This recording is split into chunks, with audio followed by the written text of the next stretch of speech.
Hello mga kababayan, magandang araw sa ating lahat. Kumusta po kayo? Sa oras na ito, magbibigay po tayo ng immediate video reaction analysis hinggil po sa breaking news na inilabas ng halos lahat ng media sa Pilipinas. Ito pong pagsailalim ni Marcos Jr. sa medical emergency treatment na hindi naman po inihayag kung ano ang kanyang karamdaman, basta nakaranas daw si Marcos Jr.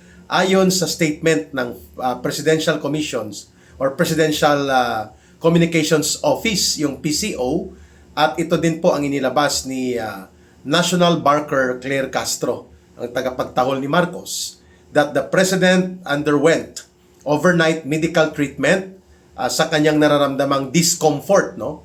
Very vague, malabo at gray area po ang statement na ito, subalit malinaw ang isang bagay. Nagkaroon ng medical emergency si Marcos. Kung ano man po ito at ano po ang kanyang kalagayan ngayon, kailangan pong i-report ito sa mamamayang Pilipino. That is a mandatory legal requirement, no? On the part of the President ng kanyang gabinete, at least ang kanyang Department of Health Secretary, ang kanyang Executive Secretary, bilang mga tagapagsalita o maghahayag ng kalagayan ngayon ni Bongbong Marcos Jr. Tatlong bagay po ang nakikita natin dito. There is a serious situation right now of a medical condition na nagkakaroon sa kalagayan ng pangkalusugan ni Marcos Jr. Karapatan po ng taong bayan na ito ay malaman at tungkulin din ng gobyerno sa pamamagitan po ng malinaw na pagpapahayag, hindi vague statements na sinasabi lang discomfort, overnight medical treatment, and under observation, but he's stable. Yun pong sinabi sa statement, standard statement po yun, pero ito po ay nakasalalay dito ang kalagayan at ang sitwasyon ng buong bansa at ng ating buong mamamayang Pilipino. Kung ano ang talagang kondisyon na mayroong hinaharap ngayon si Marcos bilang tagapangulo ng Pilipinas. Number 2, maliban sa pagkakaroon ng possibility na si Marcos ay nag-undergo ng serious medical condition and medical treatment na hindi pa nila dinidisclose ng Office of the President, lalo na ng kumpleto na detalye hinggil dito, bagamat iyan ay requirement sa ilalim po ng saligang batas na dapat alam ng taong bayan, ng publiko, ang kalagayang pangkalusugan at ang kondisyon ng presidente. Sapagkat nangangailangan po yan ng karampatang aksyon batay sa saligang batas kung kaya pa ba ni Marcos Jr.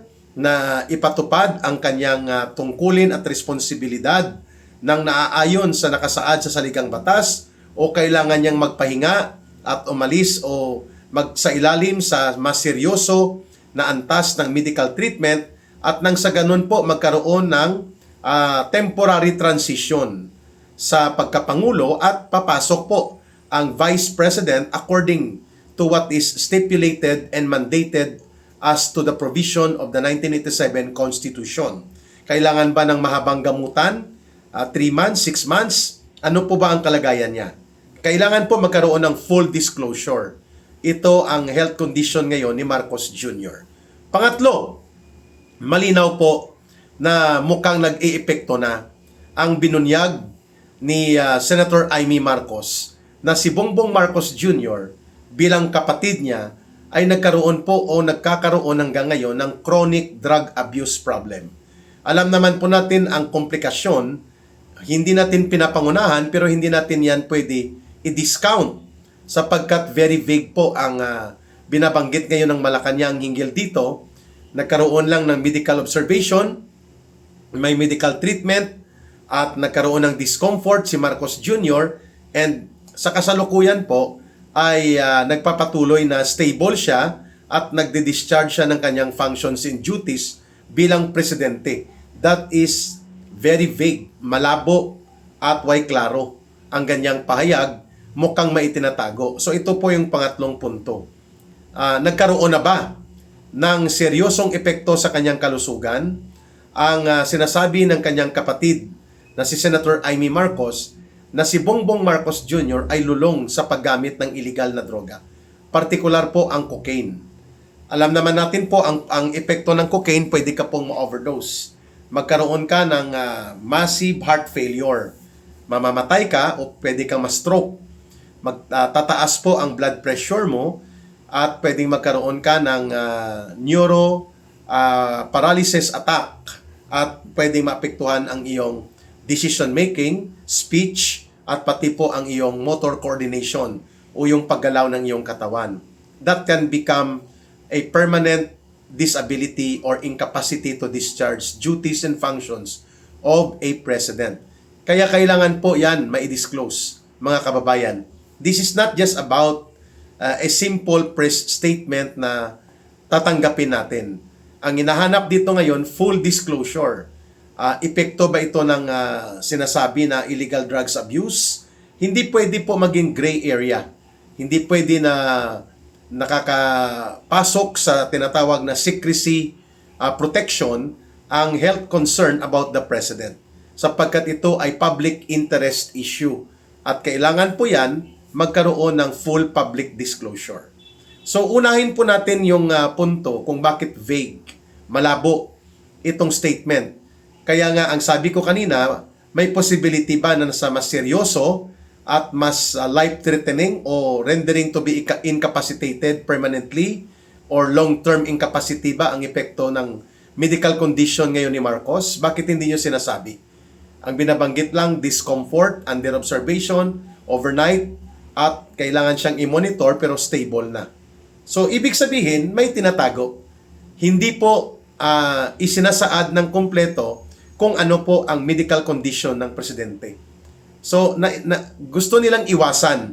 Nais nilang maliitin ang kalagayang medical na ito as if personal ito to the president. No.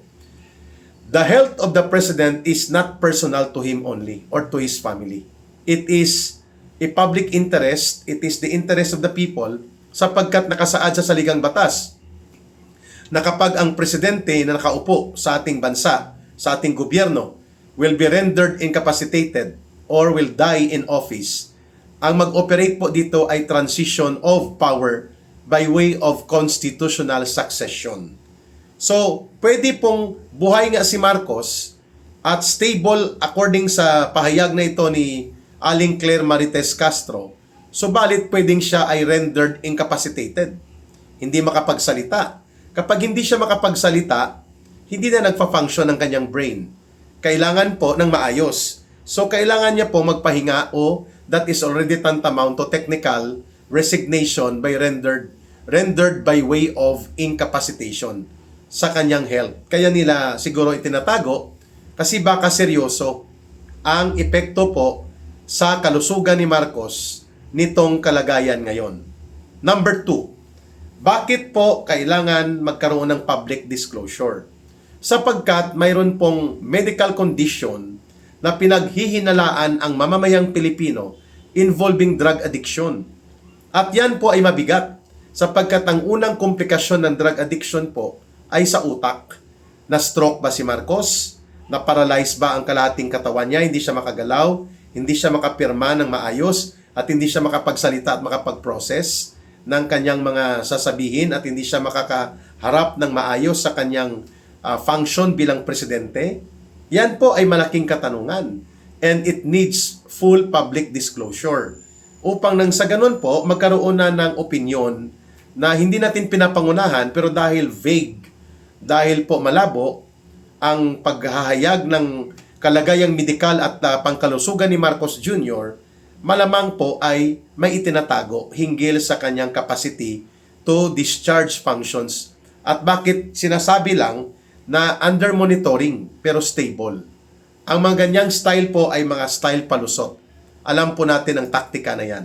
Pangatlo, related ba ito sa drug addiction na itinuturo ni Senator Amy Marcos, who happens to be the sister of Marcos Jr., ang pagkakaroon niya ngayon ng seryosong medical condition, overnight under observation, ngunit stable na daw.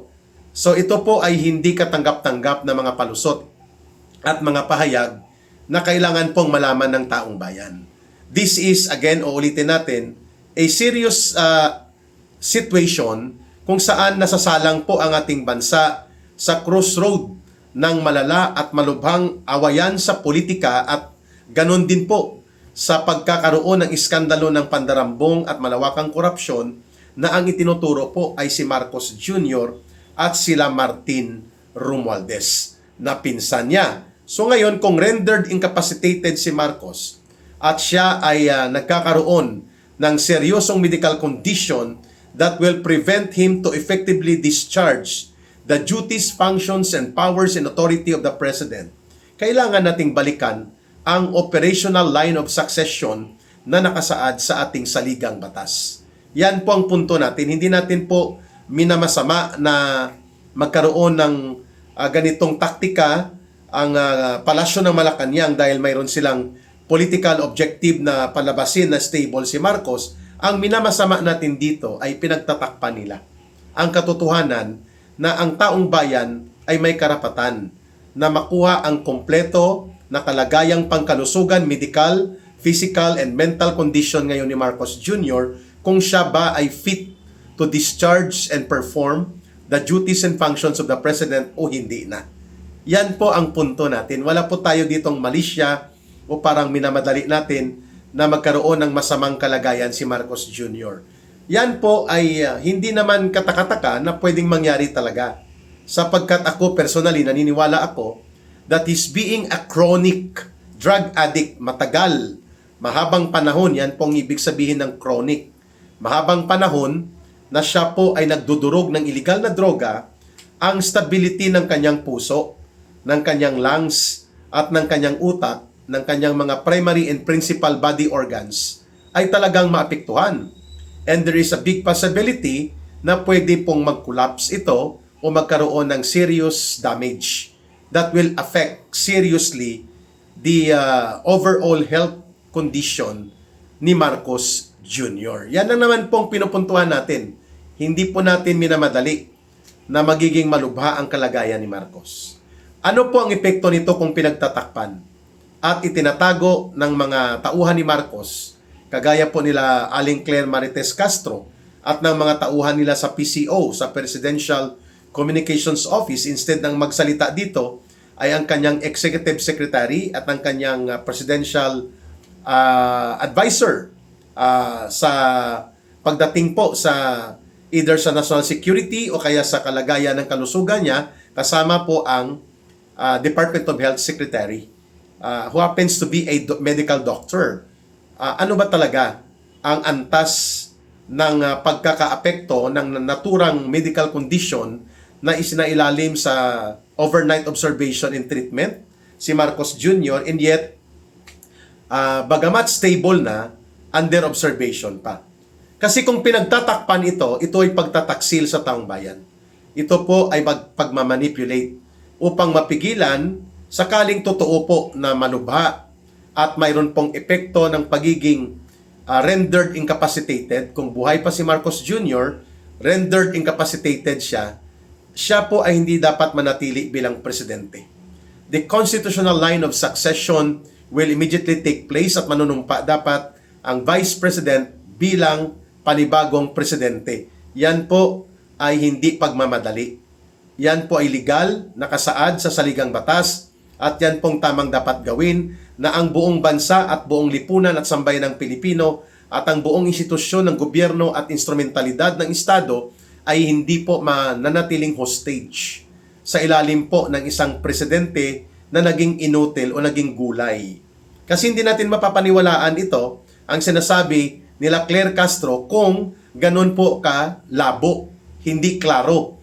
Nagkaroon ng overnight discomfort, nagkaroon ng overnight observation, may medical condition na binabantayan siya, subalit siya ngayon ay stable na and is able to discharge his powers and functions as president. Ang ganyang mga statement po, kung ako ang titingin dyan, ay mayroon pong itinatago that something is serious about Marcos Jr. that requires the full disclosure kung ano talagang kalagayan niya, sapagkat may epekto po yan sa pag-discharge niya ng kanyang duties, functions, powers, and authority as president. At mayroon po tayong mga probisyon sa saligang batas na nagpoprotekta ng gobyerno at ng buong estado na hindi po tayo maging overhang. Hindi po tayo nakahanging by the bridge of uncertainty, na hindi natin alam kung hanggang kailan itatago ang kondisyon ni Marcos. Buhay ba siya? Kung buhay siya at stable, ano ang kalagayan?